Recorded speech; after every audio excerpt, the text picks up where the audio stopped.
Harvard seems to think that the $2 billion a year that U.S. taxpayers pay the institution comes with no strings attached. Well, they should know. There are always strings attached to serious money.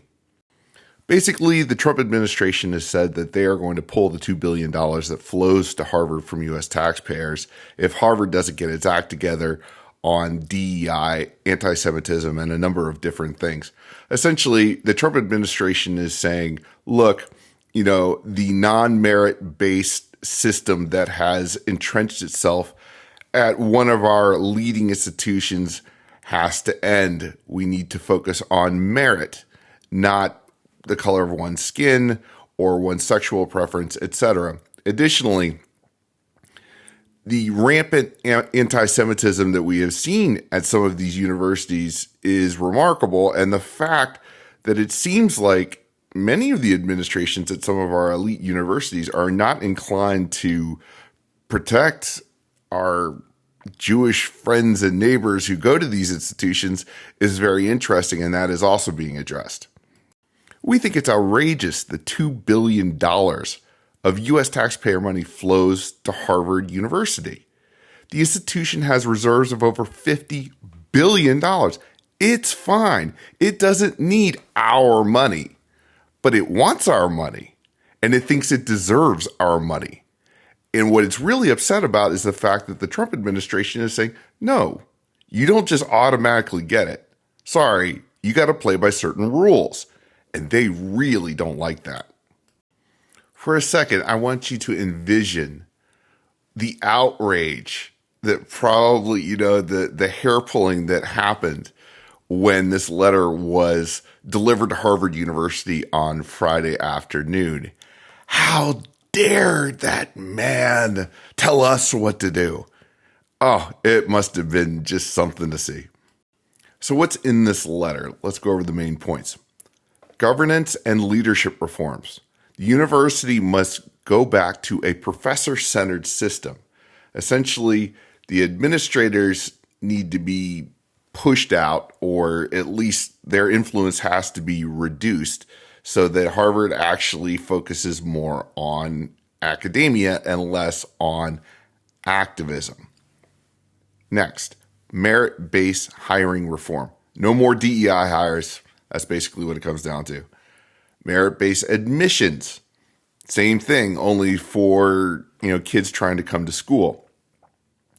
It is interesting, though, it should be noted that a significant number of the people who go to Ivy League schools are there because of legacy. It's not as much as it used to be, but it's still significant. I think it's like 20%. And whereas the typical person who is applying to Harvard has a 1 in 20 chance of getting into the school, a legacy applicant has a 1 in 3 chance. So that should definitely be addressed as well. International admissions reform. Now, what the Trump administration wants is much more scrutiny of students coming from places like China, countries that are hostile, generally speaking, to the United States. Now, this is going to be tough for a lot of universities, places like Harvard, the other Ivies, because a lot of students come from China. And with them bring a ton of money, okay?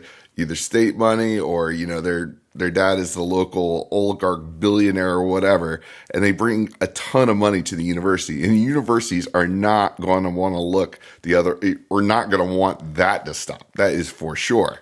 Viewpoint, diversity, and admissions and hiring. Now, this is interesting. Now, diversity and equity and inclusion, diversity is our strength and all this stuff has pretty much been associated with everything but diversity of opinion. And so the Trump administration is saying, okay, if you're going to play by those kinds of rules, then how about we have diversity of thought and different approaches, different philosophies, and so on, and that this should be a focus. Okay, we can see that given the rules that universities have played by over the past 40 years. We could see this one. And this is another example of the fact that there are strings attached to this federal money, this taxpayer money. Reforming programs with, quote, egregious records of anti-Semitism or other bias. Okay, So, as we say in the letter, we figure that Bill Ackman, the financier, has his hands all over this, and there is nothing wrong with that. He took down the former president of Harvard because of her blatant anti-Semitism. I mean, that was one reason why she's gone. Although she's still sticking around the university at $1 million a year for some reason. All right. But anyway, so there needs to be some focus on anti-Semitism on campus. And frankly, we can see that. Again, this is another one of those things where, look, there are strings attached to federal money. I mean, you shouldn't be surprised that this sort of thing is coming at you now. Next thing, discontinuation of DEI, diversity, equity, and inclusion. DEI is a system of discrimination, flat out. It is not a social justice tool in the sense that it is seeking to achieve social justice. It is just flat out wrong. It is an institutionalized way to discriminate against people. And it is wrong. And the fact that that DEI is getting increased scrutiny, indeed, that DEI is not going to be accepted going forward, is legitimate progress. Now, there are a lot of people who call themselves progressives who, like, DEI is their religion. Well, this is unfortunate. In a society, a free society, merit should drive who succeeds and who doesn't. Now, there's luck. There's always luck. Some people are born into families that have more money and more access than others. I was not one of those people. Most people are not those people. But being discriminated against merely because of the color of your skin, as we saw throughout much of the history of this country, is wrong. It's evil. It's bad. And I don't care if you call it DEI or not. On this one, I mean, absolutely.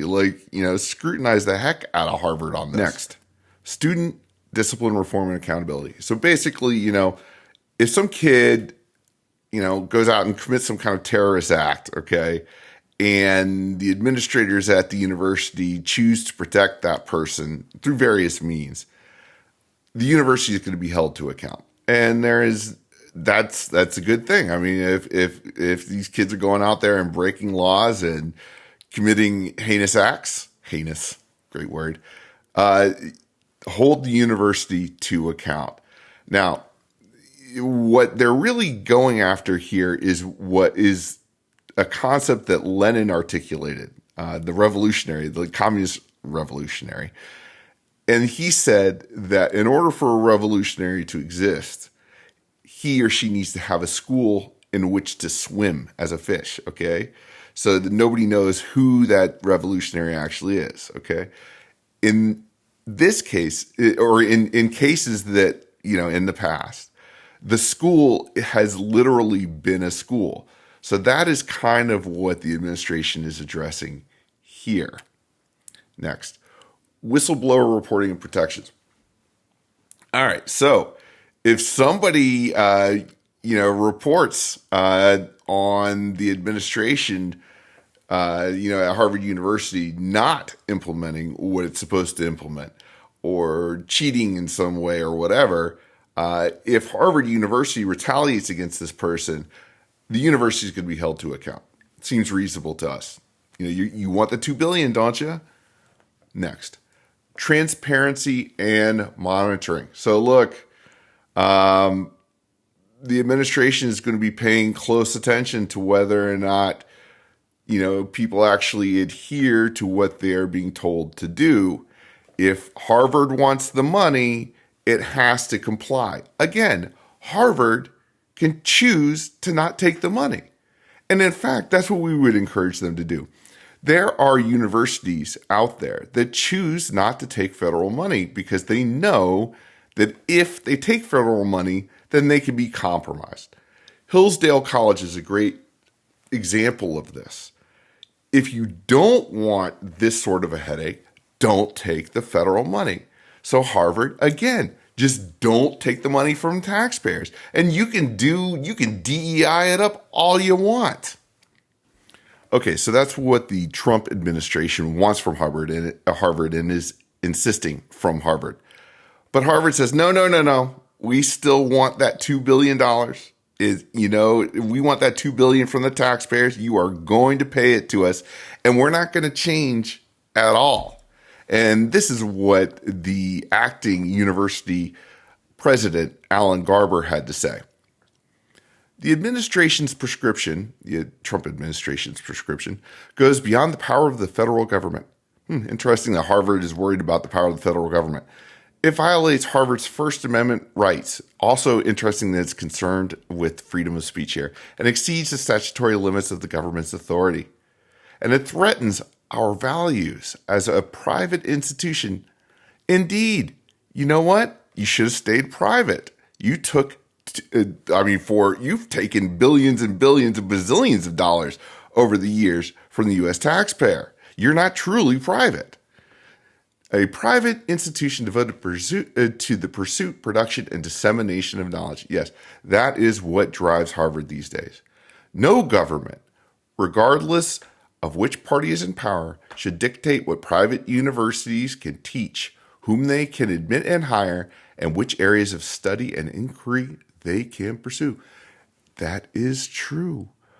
But you're not going to take the taxpayers' money, billions and billions and billions of just piles of taxpayer money over the decades, and just think that you're completely free. Sorry, no way. Okay? You have entered into a partnership by taking massive amounts of money, and now you're surprised that the government that has blessed you with money, the money taken from taxpayers, from everyday Americans, and given it to you, is now insisting that you have to do certain things to continue to get that money? Sorry. This whole debate weirdly reminds me of a debate that happened many, many years ago when I was a kid, when a bunch of the states decided that they wanted to raise the drinking age to 21, and the federal government agreed that this was a good idea. But there were a bunch of states that didn't want to do that. They wanted to keep the drinking age at 18, for a number of reasons, one of which is a lot of, people who were between the ages of 18 and 21 went to these places to get hammered, didn't want to raise the drinking age. But what the feds did was they said, okay, fine, don't raise the drinking age, but you're not going to get any federal highway funds. And guess what? One by one, each one of those states came in line because they wanted that money.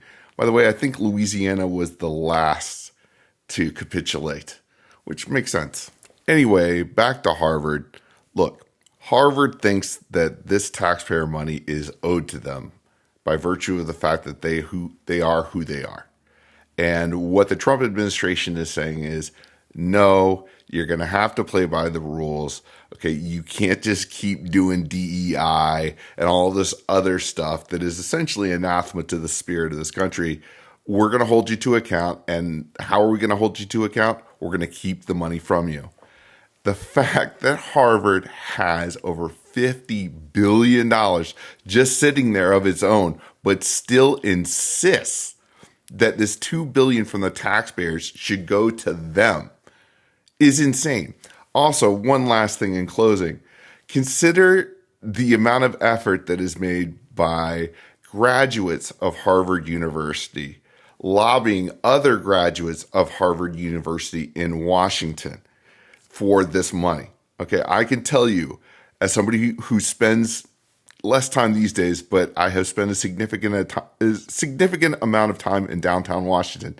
I'm telling you, this lobbying happens all the time. Now think, the people who are lobbying the other Harvard people, they want their kids to go to Harvard. And then the guys getting lobbied by the other Harvard people want their kids to go to Harvard. So guess what? Harvard gets the money. But maybe not this time.